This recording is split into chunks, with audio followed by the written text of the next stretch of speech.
Je m'appelle Benoît Galli, je suis dirigeant de la société Realist depuis 15 ans maintenant. C'est une société qui emploie aujourd'hui 20 personnes, 20 salariés, et on a la chance d'être en forte croissance, donc on fait aujourd'hui 35% de croissance. Et notre question aujourd'hui, c'est est-ce qu'on ne peut pas faire plus, évidemment. 35% c'est bien, mais est-ce que finalement on ne pourrait pas être encore meilleur, parce qu'on a la chance d'être sur un marché lui aussi en forte croissance.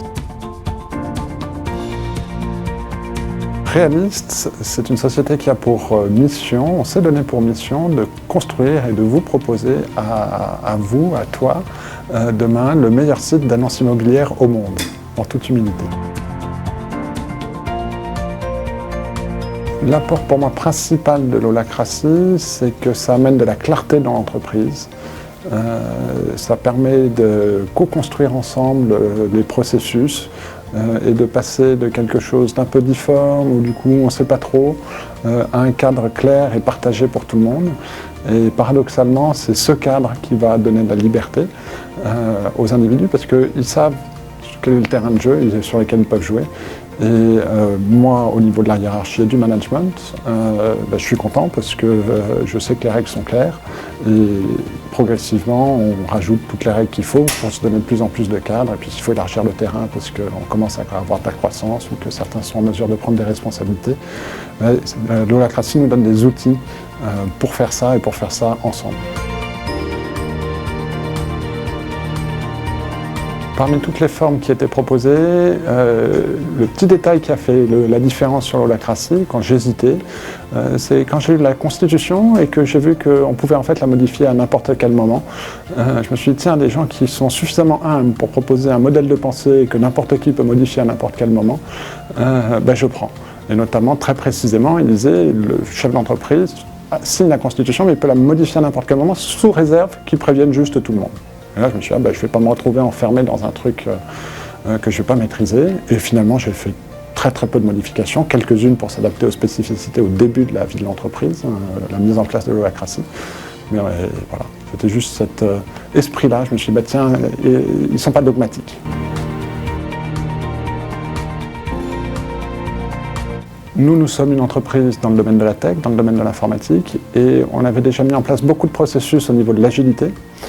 Et je cherchais des outils pour avoir le même apport, mais pas que dans la manière de développer, que pas dans la manière de coder, mais pour l'entreprise en général.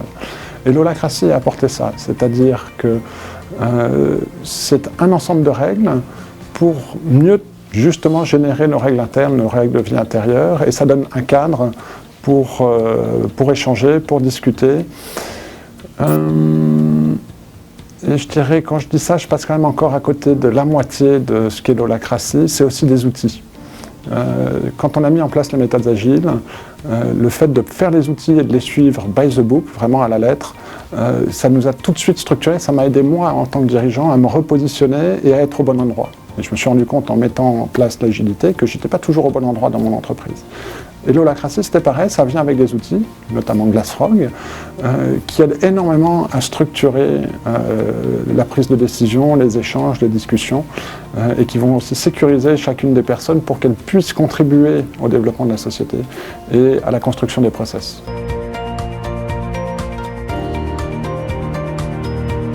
Si on regarde sur 3 ans, pour moi, il y a deux éléments marquants avec l'holacratie.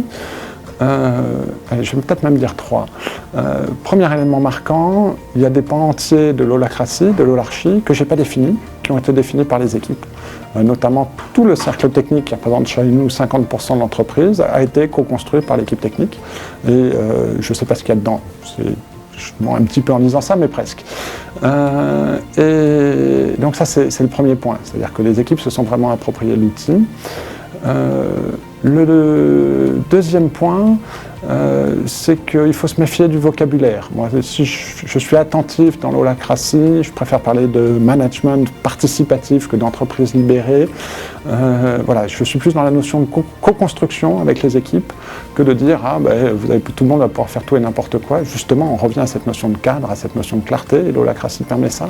Et quand on enlève le vocabulaire de l'holacratie, finalement, pour moi, elle ne fait que dire des choses qui sont évidentes dans l'entreprise. Quand on regarde la réunion de triage, c'est quoi? C'est un tour d'inclusion. Prenons le temps de se dire bonjour. C'est quoi ensuite? Voyons les objectifs. Oui, c'est quand même assez basique. Parcourons les checklists. C'est des choses qui sont essentielles.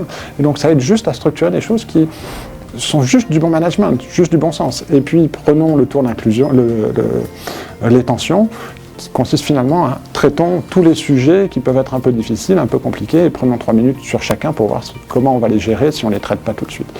Donc, quelque part, on pourrait faire de l'holacratie sans utiliser le terme. Le terme, moi, peut me faire un petit peu peur. Et je l'ai presque enlevé dans mon entreprise. Et donc ça, c'est le 3e point. C'est-à-dire que je ne parle plus, moi, tellement d'holacratie. J'ai même dit à mes équipes, à un moment, on va arrêter d'en parler, on ne va plus en faire, parce qu'on est dans des projets avec des missions assez importantes. On est en ce moment sur un gros projet avec beaucoup d'investissements. Et ce 3e point, c'est qu'on continue à en faire quand même. Puisque l'holacratie, c'est juste mettre dans un processus formel toutes les règles de bon management. Et donc, comme on continue de faire du bon management, à la limite que je le veuille ou pas, on va toujours continuer à faire l'holacratie, ça s'appellera peut-être autrement. Mais l'holacratie, pour moi, c'est du management participatif. Et la nouveauté, au-delà de tous les termes, c'est de s'appuyer sur des outils informatiques qui font que le cadre est partagé, que c'est rassurant et qu'on peut être performant et que c'est pas juste quelque chose qui est un peu vaporeux dans les airs, qui est défendu par le patron. Non, c'est des process qui sont dans l'entreprise et qu'on vit au quotidien.